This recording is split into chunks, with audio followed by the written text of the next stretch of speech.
Point क्या है हमारा, जब आप इन 9 प्लेनेट को थोड़ा सा, अभी ये जो मैंने लिख रखा है ग्रहों का आपसी संबंध, ये इसको बोलते हैं नैसर्गिक, मतलब जो मिला हुआ है, अभी हमें दिया हुआ है, और किस बेस पर दिया हुआ है ये लिख लीजिए, आप खुद भी थोड़ी देर में ही आप समझ जाएंगे।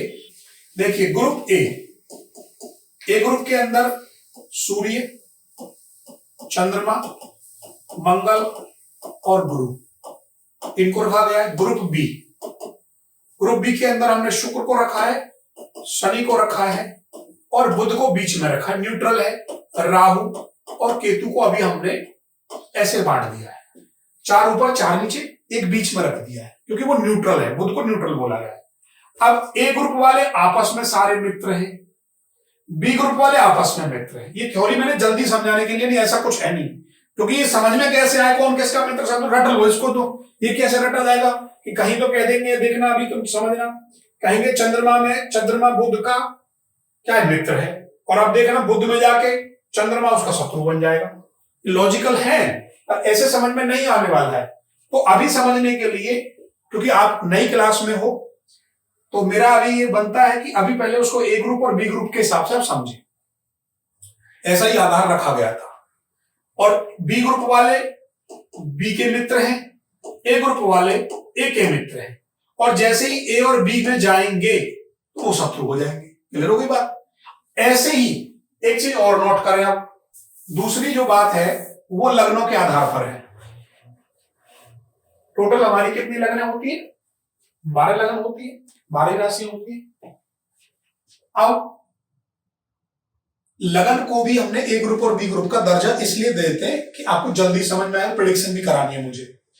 लगन ए ग्रुप, अब मैंने ए ग्रुप के कौन कौन से ग्रह लिखे थे आपको पता ही है। सबसे पहले सूर्य लिखा, 5 नंबर यहां गया, चंद्रमा लिखा, 4 नंबर आ गया। क्लियर है? उसके बाद आ जाओ, मंगल लिखा था, 1 और 8 लिख दिया मैंने, ठीक है। और एक प्लेनेट और लिखा था, 9 और 12 गुरु। ये मैंने कैसे लिखते चला गया मैं कि जो प्लेनेट जिसकी राशि है, सूर्य की 5 नंबर राशि है, अभी पढ़ा है, चंद्रमा की 4 नंबर राशि है, मंगल की 1 और 8 है, और गुरु की 9 और 12 है। ए ग्रुप के अंदर हमारा, ग्रुप ए के अंदर कौन कौन से आ गए? 4, 5, 9, 12 एंड 1 एंड 8, ये ग्रुप के अंदर आ गए। ग्रुप बी के अंदर क्या आ जाएगा? शुक्र की कौन कौन सी राशियां होती है बताइए? 2 और 7 याद रखनी पड़ेगी। आज अभी मैं इसकी प्रैक्टिस कराऊंगा, इसके तुरंत बाद 2 मिनट के बाद ये सेशन पूरा हो जाएगा, फिर इसकी प्रैक्टिस चलेगी। कुछ चीजें मुझे जल्दी ही अभी करानी है। ग्रुप शुक्र की कौन कौन सी होगी? 2 और 7। उसके बाद आप आइए शनि की 10 और 11। राहु केतु की कोई राशि होती नहीं है, परंतु ग्रुप बी की लगन की जब बात करेंगे तो 3 और 6 को भी नीचे ही लाएंगे, बुध वाली।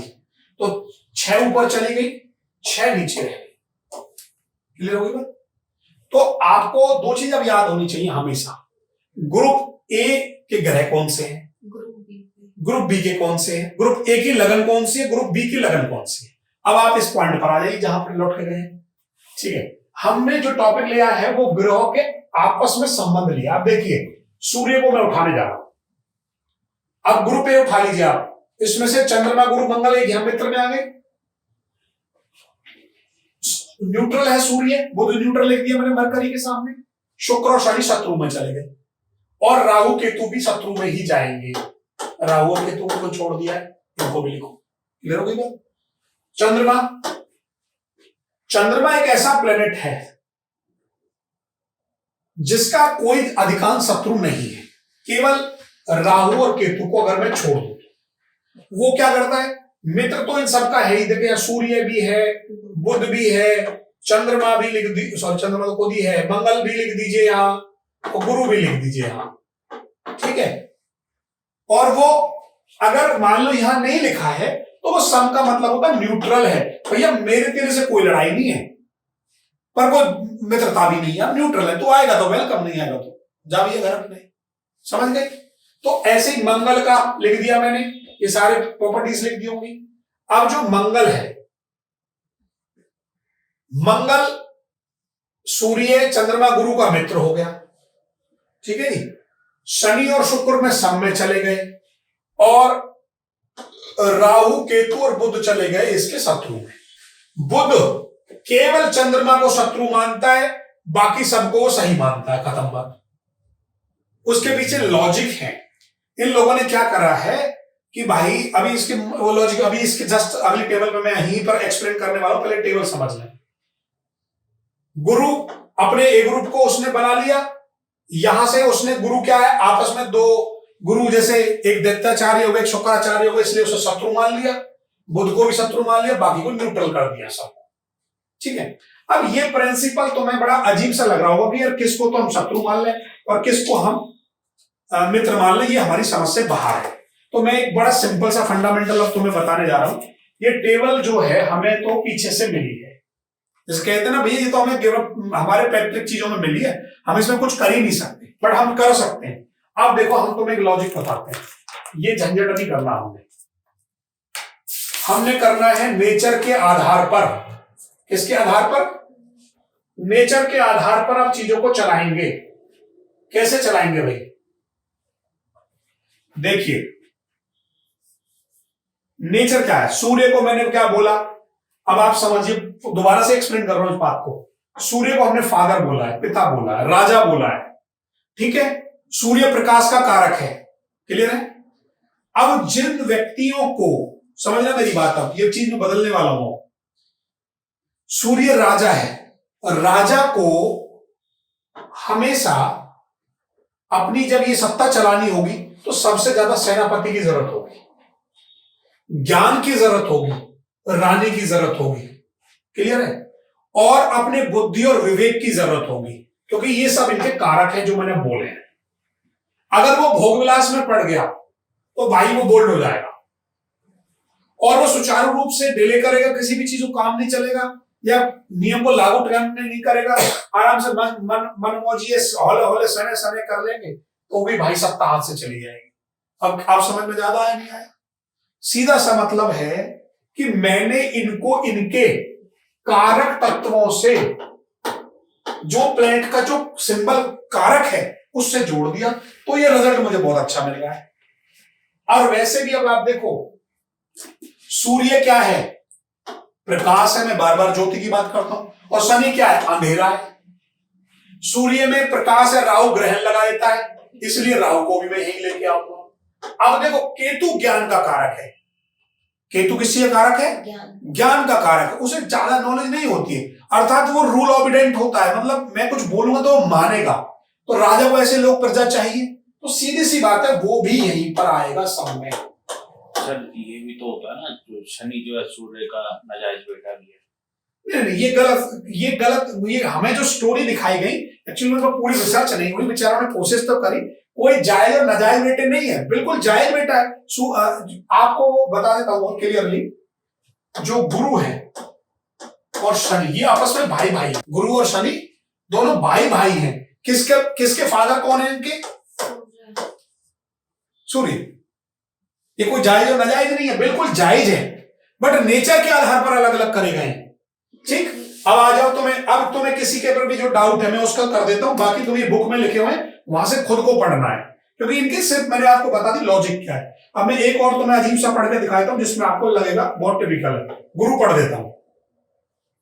गुरु का खुद का कारक क्या है? ज्ञान, आत्मसम्मान। अगर उसको ठेस पहुंची तो दिक्कत है। अब ज्यादातर आपने देखा होगा अपने जीवन में कि एक गुरु दूसरे गुरु का कम ही सम्मान करता है। हर कोई अपने आप को मैं वो, ये शुक्र भी गुरु हुई है, ये दैत्याचार्य गुरु हो गया, और ये देवताओं के गुरु हो गए। शुक्र दैत्याचार्य गुरु हो गए, शुक्राचार्य उनका राक्षसों के गुरु हो गए, ये हमारे देवताओं वाले गुरु हो गए। तो गुरु बराबर है, तो एक दूसरे के सम्मान में कमी आने के कारण शुक्र को यहां ले गए। अब आप बताओ बुध को क्यों मैं शत्रु में ले जा रहा हूं? अब देखो क्यों ले जा रहा हूं, बहुत क्लियर लॉजिक है। क्या लॉजिक है वो ये लॉजिक है कि भाई गुरु है ज्ञान की बात, गुरु किसकी बात करेगा? ज्ञान की बात करेगा। अब मुझे एक बताओ, एक युवराज जो अभी यंग ब्लड है, उसे पढ़ना अच्छा लगेगा, खेलना अच्छा लगेगा? नेचुरल है। वो क्या करेगा, वो बुद्धि, गुरु हमेशा बुद्धिमत्ता की प्रयोग की बात करेगा, और वो क्या करेगा, अरे बेकार है, अभी बाद में पढ़ेंगे, अभी टाइम नहीं, आले बाले, इसलिए यहां रखा गया है। अब इसमें से कोई भी उठा लो, गुरु ज्ञान की बात करेगा, राहु उठ के भाग लेगा। ये सब है, फिर भी बेकार नहीं है। देखो ये शनि भी है, शनि भी उसका भाई होने के कारण यहां आ रहा है। इनके नेचर को भी ले लो, देखो संयम, नियम, तप सब किस में थे, शनि में थे ना। और गुरु को ऐसा शिष्य पसंद होगा या नहीं होगा, बिल्कुल पसंद होगा। ऐसा दोस्ती वो करना चाहता कि जिसमें तप हो, बल हो, नियम हो, संयम हो, इसलिए वो न्यूट्रल में आई।